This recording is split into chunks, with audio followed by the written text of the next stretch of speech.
क्या गोलवलकर ने ये नहीं कहा था कि संविधान भारत की आत्मा नहीं है? कहा था या नहीं कहा था? कहा था। मैं आपको सोर्स कोट करिए। मैं आपको हाँ या ना मैं सोर्स कोट करिए। मैं कभी ऐसे शब्दों का इस्तेमाल नहीं करता हूँ। आशुतोष ने बीजेपी पर क्लेम लगाना शुरू किया कि बीजेपी जब संविधान और डॉक्टर भीमराव अंबेडकर पर बहस करेगी तो वह फंस दी जाएगी। तभी सुधांशु त्रिवेदी ने जवाब दिया कि कांग्रेस पार्टी ने डॉक्टर भीमराव अंबेडकर का चुनाव हरवाया था, तो इस पर आशुतोष क्या कहेंगे। इसके बाद दोनों के बीच एक लंबी और तीखी बहस छिड़ जाती है। वीडियो बहुत मजेदार और दिलचस्प होने वाला है, इसलिए इसे स्किप न करें और पूरा देखें। पिक्चर चालू करो बे। प्रजातंत्र की हत्या तब होती है जब अडानी के मुद्दे पर बहस नहीं होती है। प्रजातंत्र की हत्या तब होती है जब सांसदों को अंदर जाने नहीं दिया जाता है, कुछ सांसद घायल हो जाते हैं। कब कब प्रजातंत्र घायल हो रही है और कैसे हम माने कि प्रजातंत्र को बचाया जा सकता है? कौन मतलब दोषी कौन है, कौन पक्ष है जो दरअसल साजिश रच रहा है? ऐसा क्यों हो रहा है? ये सवाल है आम आदमी का। ऐसा अभी मजा आएगा ना भिड़ो। इसलिए हो रहा है क्योंकि अंबेडकर के मसले पर चर्चा ना हो। बेसिक सवाल इसी बात को लेकर। अभी वाजपेयी जी ने बड़ी अच्छी बात कही, लेकिन वाजपेयी जी ने एक सवाल का जवाब नहीं दिया कि जो अमित शाह ने जो संसद के अंदर बोला था वो आपको आपत्तिजनक लगता है, आपत्तिजनक नहीं लगता है। अगर आप इसका जवाब दे देते तो बात यहीं पे खत्म हो जाती है। अब बोल। हकीकत क्या है? हकीकत इस बात को लेकर यह है कि जब जब भारतीय जनता पार्टी संविधान और बाबा साहब अंबेडकर के मसले पर चर्चा करेगी तब तब भारतीय जनता पार्टी फंसेगी, क्योंकि बार बार अतीत उनको अपनी तरफ खींचेगा कि किस तरीके से जब संविधान बन रहा था, संविधान जब बना, अडॉप्ट किया गया, तो किस तरीके से आरएसएस ने उस संविधान को एक्सेप्ट नहीं किया। यहां तक क्या बात कर रहे हैं? कहा कि भारत की आत्मा नहीं है, मनुस्मृति की बात की। और तो और बाबा साहब अंबेडकर को लेके जब हिंदू कोड बिल आया तो बाबा साहब अंबेडकर के पुतले किसने जलाए सबको मालूम है। आरएसएस के लोग उसमें थे या नहीं थे? उनकी शव यात्रा, मॉक शव यात्रा किसने निकाली थी या नहीं थी? तो बहुत सारे ऐसे सवाल हैं जो भारतीय जनता पार्टी को अनकंफर्टेबल करते हैं। और मुझे इस पे मेरा साफ तौर मानना कि जिस टोन में अमित शाह ने बातचीत की थी, वो देश के बड़े नेता हैं, इतिहास में हमेशा उनका नाम दर्ज रहेगा। और अगर वो कह लें कि मुझसे गलती हो गई तो उसमें कोई उनकी हानि नहीं होगी। ठीक है सुधांशु जी, अब इस पर आपको जवाब देना, उनकी प्रतिक्रिया मैं बाद में लूंगी। दोनों को दिखाएं। देखिए, मैं एक बात कहना चाहूंगा जो पहली क्रमवार जवाब देता हूं। आशुतोष जी ने जो कहा यही तो सवाल मैंने किया। संसद में जितने विपक्ष नेता बैठे थे, अभी जाके देख लीजिए अमित शाह जी के वीडियो की क्लिप, कोई चू बोलता नजर नहीं आ रहा है। अब ये कौन है बे?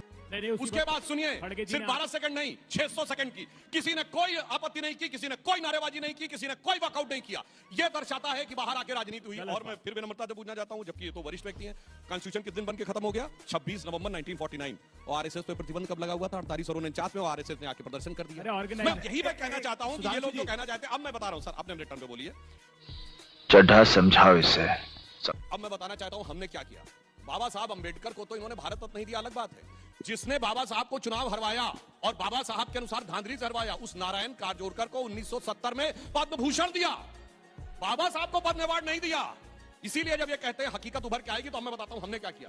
बाबा साहब की जन्मभूमि को इन्होंने स्मारक नहीं बनाया। वो 1990 में जब मध्य प्रदेश में हमारी सरकार आई, सुंदरलाल पटवा जी की सरकार, तो उनके जन्म स्थान महू को स्मारक बनाया गया। अरे झूठ बोल रहा है, ये झूठ बोल रहा है।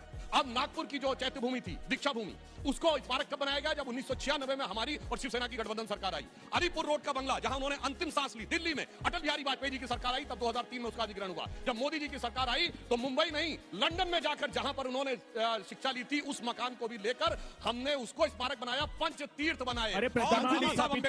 हमने बनाया। इसीलिए मैं बताना चाहता हूँ, जब जब बात उठेगी तो बहुत, और इनके साथियों ने सुनिए, अरे सुनिए, मैं डेट के साथ कोट कर रहा हूँ। 5 सितंबर 2016 को आजम खान ने हज हाउस के उद्घाटन के समय बाबा साहब अंबेडकर के लिए भूमाफिया शब्द का प्रयोग किया।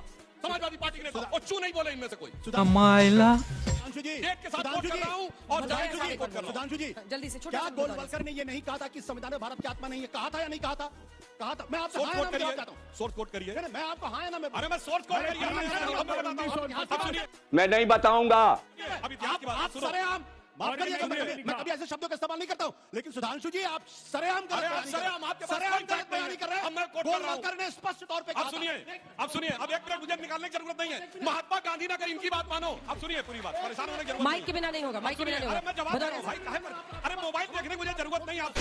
अरे कौन भौंक रहा है ये बदतमीज? सुनिए, अगर ये कह रहे हैं तो देखिए, 6 अगस्त 1947 को महात्मा गांधी ने कहा कि मैं इस तिरंगे झंडे को सर नहीं झुकाऊंगा। संपूर्ण गांधी वांग में ठंड नवासी। बोलो भाई, गांधी सही बोल रहे थे, गलत बोल रहे थे? बोलो।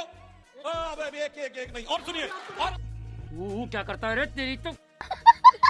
अम्बेडकर के बताता हूँ, सुनिए। अब सुनिए, 16 जनवरी 1952 को इंदिरा माउंटबेटन को लेटर लिखते हैं जवाहरलाल नेहरू लखनऊ से।